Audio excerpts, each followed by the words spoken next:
The music on the transfer portal merry-go-round is slowly getting softer. The transfer portal will close on Friday, but NC State football, they're not done picking up momentum.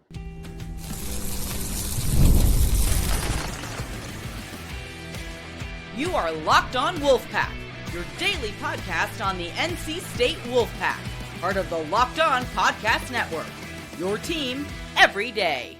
What's up, Wolfpack Nation? It's time to get locked in with Locked On. Thanks for making Locked On Wolfpack your first listen each and every day.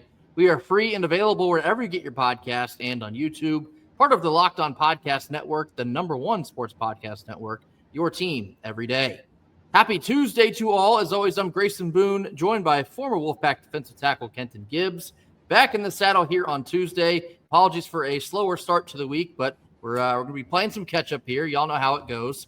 The transfer portal for NC State football, we continue to stack bricks day by day by day, adding the pieces that will be extremely beneficial to this team in 2026. Where we left you, I believe it was a post-game podcast on Saturday, we just had the addition of Davion Gause, the running back from the Dirty Foot Club. I do think still to this day that's going to be a really good get. But I want to start here talking about who else we picked up since that point. So we'll break this into the offense in the first part. Then we'll talk defense in the second part. After the commitment of Davion Gause, and Kenton, we can actually circle back to him if you'd like. But we picked up a wide receiver from Alcorn State by the name of Tyran Warren, and he's a speed demon. Now, Alcorn State is it's a lower rung of college football. There's something to be said for that. But if you turn on the film for this guy, he puts the burners on go, and he can absolutely fly. Absolutely, he's a speed burner. For those of you who don't know, there is a TikTok in which he went viral for his ability to run a double move that left a safety from Jackson State in the dust. So, we may have one guy who went viral for all the wrong reasons, but we got another one who went viral for all the right reasons in that receiver room. But in all seriousness, Mr. Warren he can absolutely get it done in terms of speed. He's a guy who can accelerate out of breaks very quickly, and he has a very, very high level of straight line speed. I mean, the guy's got track speed. And so ultimately you're looking at a guy that when we think about what TA and Noah Rogers meant to this team, both of them were very big play threat type of guys. Warren fits right in with that mold. He may not be the vertical separator that those two are, but I'm telling you, he's the type of guy, if he's even, he very well may be leaving. Now, I know that you'll be looking at a different level of speed in the ACC than you would in the SWAC or the MEAC. That it's just different. It's just different. We can all acknowledge that. But with that being said, I think he's a heck of a ball player, and I think this is a great pickup for the offense. And occasionally when you're looking at just the wide receiver position, size is size and speed is speed. And he's 6'3", 185, relatively similar to like a Wesley Grimes, if you. Tyran Warren here, he runs a 4.41 lasered. That will certainly get it done, and you can always open up the roster for more speed. And so it's interesting to get this type of pickup for NC State. And like I said before on here, you can see a concerted effort by NC State to look in the lower levels for talent that hasn't really been tapped into yet, whether that's the G5 or the FCS level, or in this case, Tyran Warren with Alcorn State. There's so much talent that if put into the right system, they can flourish more than anyone would ever believe that they could. And so that's really the viewpoint here for Tyran Warren coming to NC State. He's a super quick guy, and, get him in open space. Who knows what could happen with the right play calling. So certainly feels like a pretty solid get for NC State. And obviously we had a small group of wide receivers departing from the program and have to bring some back in to kind of balance that room back out. But Tyran Warren from Alcorn State is the newest wide receiver addition. Also picked up another O lineman. That's Daniel Cruz from Texas, a Longhorn who is highly decorated coming out of high school, who's a top 20 interior lineman in the entire country. I believe he was an Under Armour All-American. So a lot of, the big name programs in the country like the Ohio States, Alabamas, you've heard that to be a trend as well. Some of these guys that were picking up from the previous school, they might not have been getting on the field for that team, but coming out of high school, everyone wanted. And Daniel Cruz from the Texas Longhorns is very much one of those additions. Daniel Cruz leaves it's not a ton of film out there to say like, hey, this is what he looks like at the college level. However, with his frame and tools, 9 times out of 10 is just a matter of coaching. And if you ask me, of all of the position coaches, and not just the Murphy Center, but if you were to ask me all of the position coaches in the ACC, who would I feel most comfortable with in terms of offensive line development, I don't really put too many in front of Coach Tujay. So ultimately, you give him a guy with the frame and tools that you're looking at here. I think that he can make something special out of this young man, because we've seen it, right? We saw how T. Anderson progressed as the season went along, bit by bit by bit, getting better and better and better. You know, when he first came in, there were a lot of it's hard to describe as anything but frustrating penalties and hand plays and whatnot. But as the season went on, he gets better and gets better and gets better. And that's not to take away anything from Teague and saying his work ethic meant nothing to it. But that work ethic alone is not enough, right? A car that's put in drive without any direction of where it's going is just going to pop straight ahead, right? But the reality of this is a coach giving you the right direction, plus that drive is what creates it. And ultimately, when we talk about Coach Tujay and what he can do with this young man, I think that that's a very, very high expectation and high level of football that can come out of this marriage. And I'd imagine you feel pretty solid about that O-line now, because you got 4 people that are pretty much hammered down now in the rotation. You picked up Jamarian McCrimmon from ECU. You pick up Daniel Cruz from Texas. You retain Spike Souls, and you retain Teague Anderson. Like I said, I anticipate Spike to be the center. Daniel Cruz probably can play some, but I think he'll probably slot over to guard. So it really leaves just one spot for open competition, whether that's going to be Rico Jackson or Kamen Smith at the other guard spot. Again, you got to feel pretty good. And coming into the offseason, at least in my opinion, the O-line was priority number 2, with number 1 being CJ Bailey. Keep him on his feet, and you can dissect the rest of the offense from there on out. I feel like they've done a pretty solid job there so far. So the other offensive additions that we had already discussed, Davion Gause from UNC, I'm really liking that one right now. I think that's excellent depth there at the running back room. Potentially a 1-2 punch there with Duke Scott, and both of them kind of have a very similar run style to them. I think Duke has a lot more agility. He might be faster overall, but they're not afraid to run through somebody's face, if you will. So I think Davion Gause is an excellent addition there in the running back room. We've talked about Victor Snow, the speedy slot guy from Buffalo, Chance Robinson, who's a childhood friend of CJ's from Miami, and now Tyran Warren and Hunter Province was the tight end from Montana State. Pretty solid there. I think we'll probably still be looking to add a couple more supplemental pieces, but some decent additions to the offense here as we transition now to the defense here coming up in a few minutes. This comes after a quick word from our sponsors. Our first Tuesday sponsor is Rocket Money. Let's be real. Managing your finances can feel a bit overwhelming.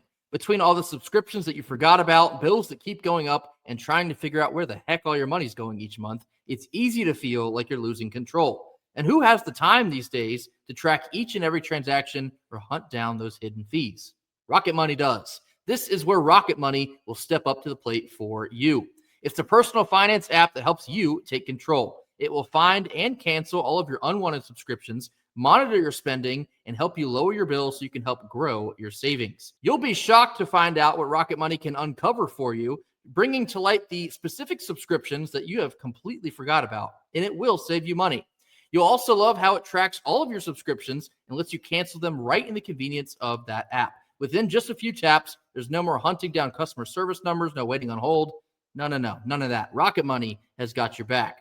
Let Rocket Money help you reach your financial goals faster. Join at rocketmoney.com/lockedon. That's rocket like the rocket, money like the money /lockedon. LOCKEDON locked on. rocketmoney.com/lockedon. Middle portion of our Tuesday show, switching over to the new defensive faces we have acquired through the transfer portal. Now, this next one, he announced publicly right after the conclusion of our Saturday post game, conveniently for us, so we didn't get to talk about him. That might just be the top addition so far. Harvey Dyson III from Tulane. He is an edge / outside linebacker / jackbacker, if you will. Think of Kean Sloan. That is now your new Harvey Dyson for the 2026 season. This guy is a dog in every sense of the imagination. He has a motor on him that you'll see every single Saturday. Like I said, this might be the best addition so far. You obviously need pass rushers going into this new season. Harvey Dyson is very much one of those. Let me tell you something. The way he gets around that edge, the way that he the ankle flexion, which is something that a lot of people don't think about, but when ends in particularly out on the edge, when you're bending and running that loop, you need somebody who can tilt their body at a very odd angle while not losing a lot of speed. And let me tell you something, this young man can do it. He can do it, and very well.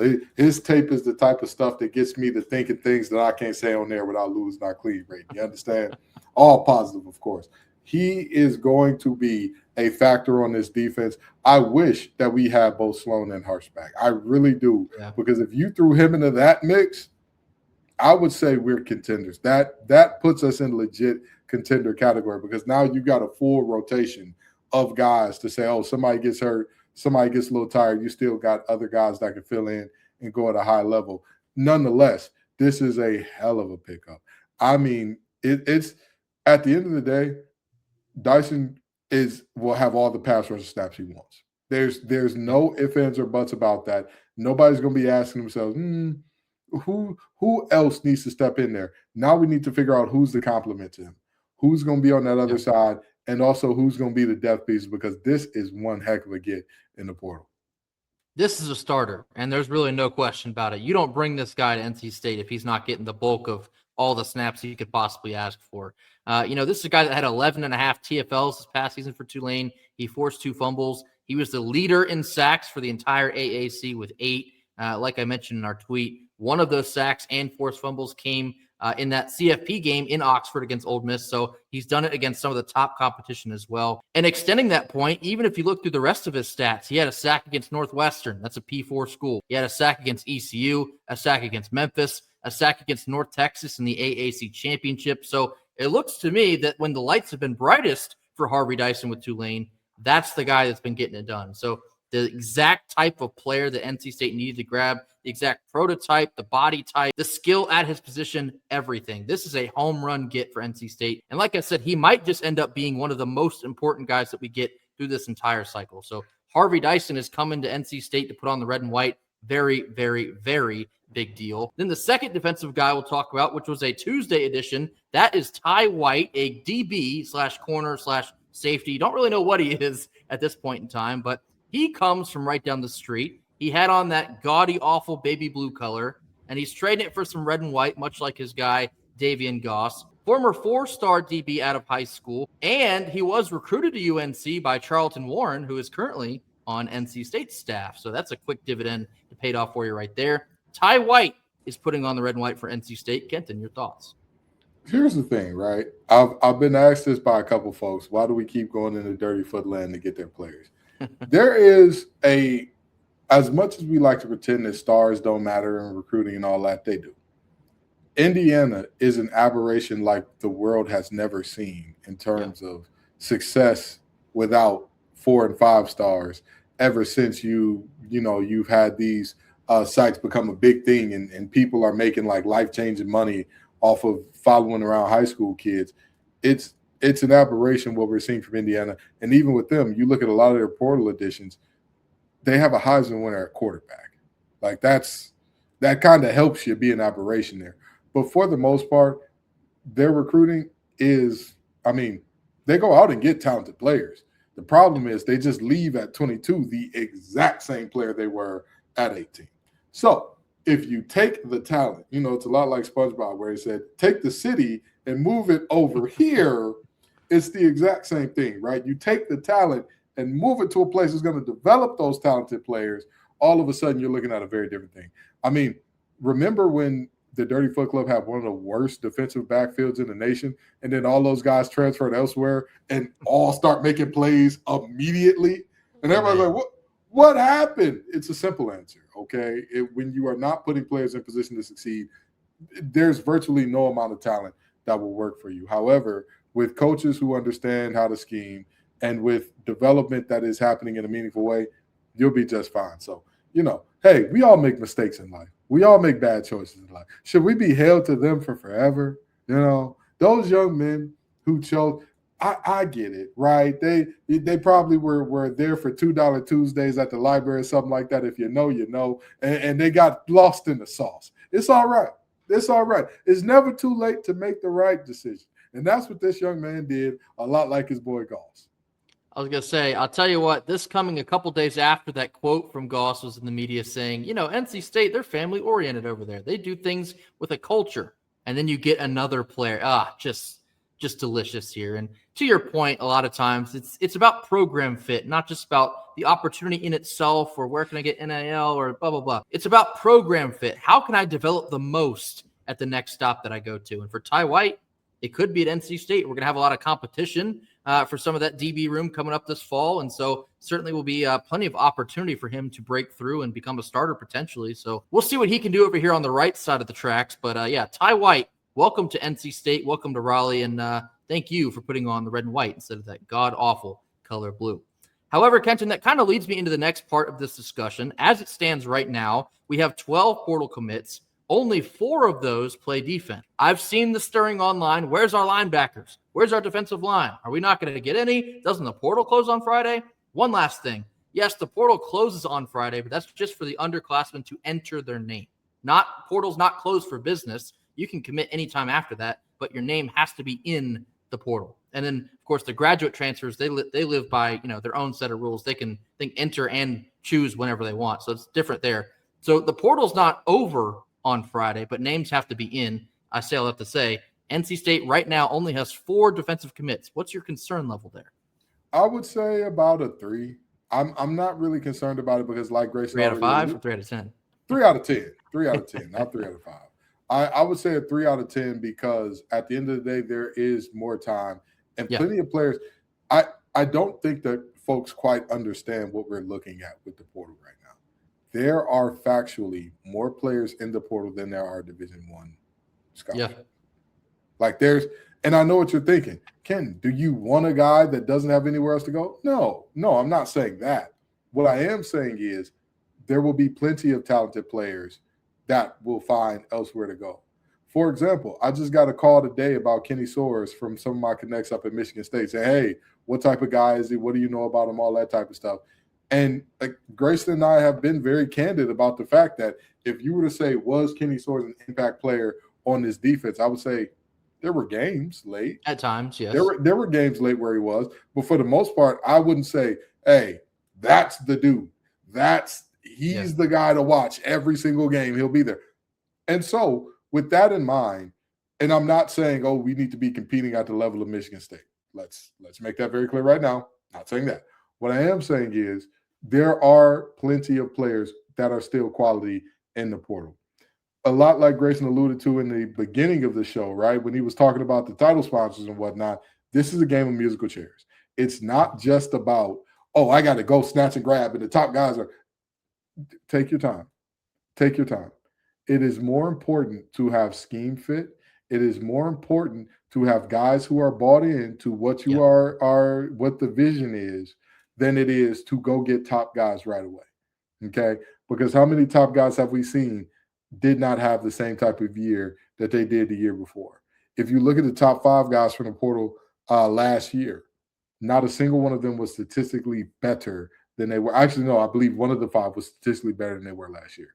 All the other 4 statistically worse. So this is not to say, oh, these guys, being in the portal means that every guy is basically the same. I'm not saying that. What I am saying is there's no need to be miffed right now when there's still plenty of time to get more commitments, both grad commitments and guys who are entering in the portal are already there. One last thing that I completely forgot to mention. How about the AFCA convention that's going on right now? January 11th to the 13th, which created a dead period in the middle of this transfer portal window. However much you hate the NCAA, I promise you, it's not enough. Yeah. It's not enough. How in the world you do this tinkering to the portal window saying, okay, we're going to start it on January the 2nd. It's only going to be X amount of days. It's going to close on the 16th. It's after the beginning of the playoffs. So it's not messing up all that. But, at the same time, players got to get to where they're going to go. Oh, yeah, let's throw in a 3-day window where coaches cannot contact any of these guys in the portal. What are we doing? What are we talking about? How you come to that conclusion is just astronomically stupid to me. So, yeah, there was a dead period at the beginning of this week. Dumb. But now that's about to be over because the portal does close on Friday. But just sorry. I got distracted there for a second. I had to tell you how stupid that is. But NC State does have more time to complete their roster, obviously. Things are not done over a 2-week span. Rome is not built overnight. NC State will get guys in the defense. They're not going to be left shorthanded or, have to just take what they already have. No.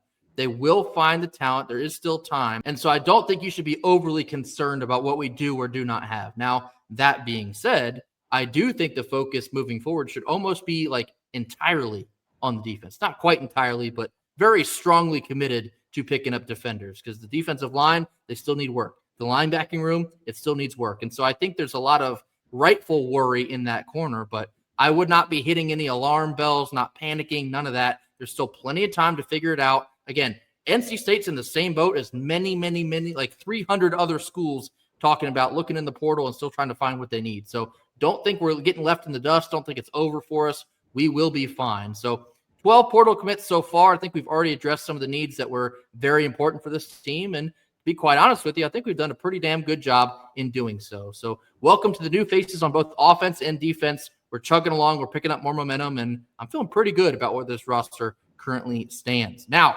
coming up next to close our Tuesday episode, switching over to the hard court, we are now technically in a bye week for men's basketball. They do not play again till this upcoming Saturday. So let's talk about momentum coming off of this win, a 44-point drubbing of Florida State. Where does that leave them now? Because technically, there's the midpoint of the season. More on this after a quick word from our sponsors. Last couple minutes of our Tuesday show. Let's rehash just a little bit this 44-point beatdown of the Florida State Seminoles from this past Saturday. 113-69. Obviously, we have not been able to speak about it since then. But Kenton, I think this win only feels better as more time passes. And yeah, Florida State's not a world beater. Yeah, Florida State's not a top team in the ACC. Probably not going to make the tournament. It's probably not going to be anything more than like a quad 3, maybe even a quad 4 win. But to put your foot down and play as well as we possibly could have played on Saturday, we've talked about this team possibly turning a corner at the right time, and the schedule is going to get much tougher. But I will start here. Confidence is a hell of a drug. And if you get Darren Williams back feeling like himself, and you keep Paul McNeil hot, you're about to get Trey Holloman back in the lineup, and he's been shooting it at a great clip so far. I think we might finally be seeing some reckoning here pretty soon. Grayson, at the time of recording, Florida State is locked in a battle with Syracuse. Now, I'm not saying Syracuse is good. I also think Syracuse is a bad team.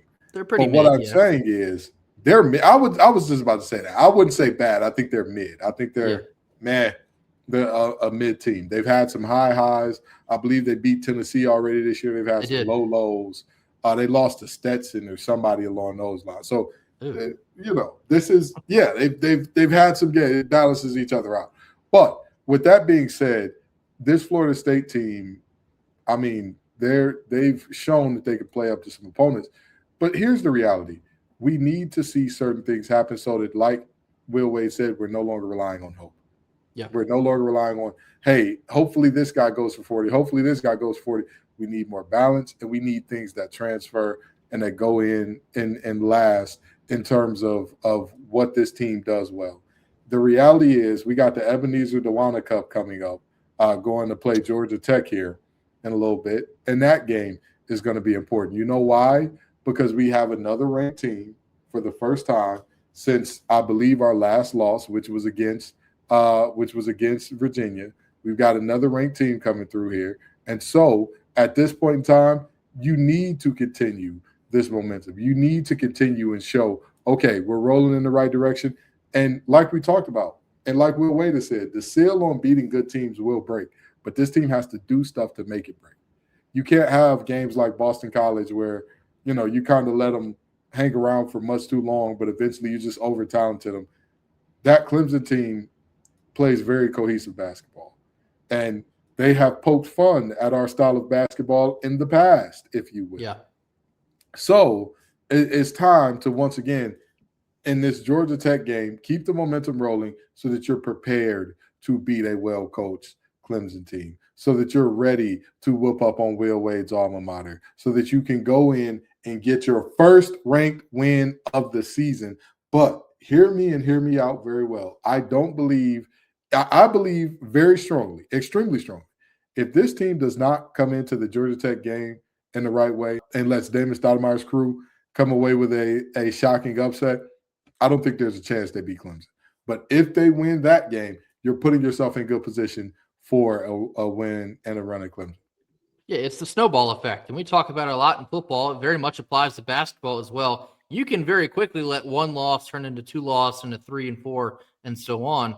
And you can also do it the inverse way. You can make one win propel you into another win, propel you into a win on the road, to propel you to beat a ranked team. It can be so easy on that front. So picking up momentum at the right time for this team, it can be very powerful as you get into the harder part of your schedule. And again, going back to the Florida State game, you shouldn't expect us to shoot 55% every game. You shouldn't expect us to shoot 54% from 3 every single game. But like I also mentioned, there comes a point where it's kind of a trend. Like we've shot over 45% on multiple occasions. That shows your ability to shoot at a high level, not just a one-off performance where you got hot one night and you made things happen. No, you've shown that you can get hot on multiple nights, become a team that is dangerous from 3 any given night, and you can play with the best, or sometimes you can allow lower level teams to stay in it. Depends on who you're trying to be. So more consistency moving forward and, applying some of that momentum off of a massive win on the road. It can be enticing for this team to just keep winning, just keep pushing,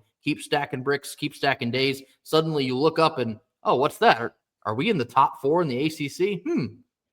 Are we on track to do exactly what Will Wade said that we were going to do this year? How about that? How about that? We started believing in ourselves and playing NC State basketball, and everything started to work out. It's on the table for you. So, again, great win against Florida State. We have essentially the whole week off, which I hate because it's like, man, we're starting to play good, and all of a sudden you got to sit still for a week. That sucks, but it is what it is. They will be back in action on Saturday inside the Lenovo Center. Must win all of your games at home. Take advantage of the home ones. Georgia Tech will be another one of those. And then, of course, you got Clemson on the road coming up next Tuesday. But I'm starting to feel a little bit better incrementally about where this basketball team is. And I think the performance on the court might just start reflecting that sooner than later. That will do it for us here on Tuesday. As always, thank you all so much for joining us. Again, apologies for the slower start of the week. We'll play some catch up and get back up to speed, but that will do it for us here on Tuesday. Be sure to hit that like button, drop your comments in the comment box, mash that subscribe button if you have not already. We'll see you back here tomorrow on Wednesday for more. And until then, go Pack. Go Pack.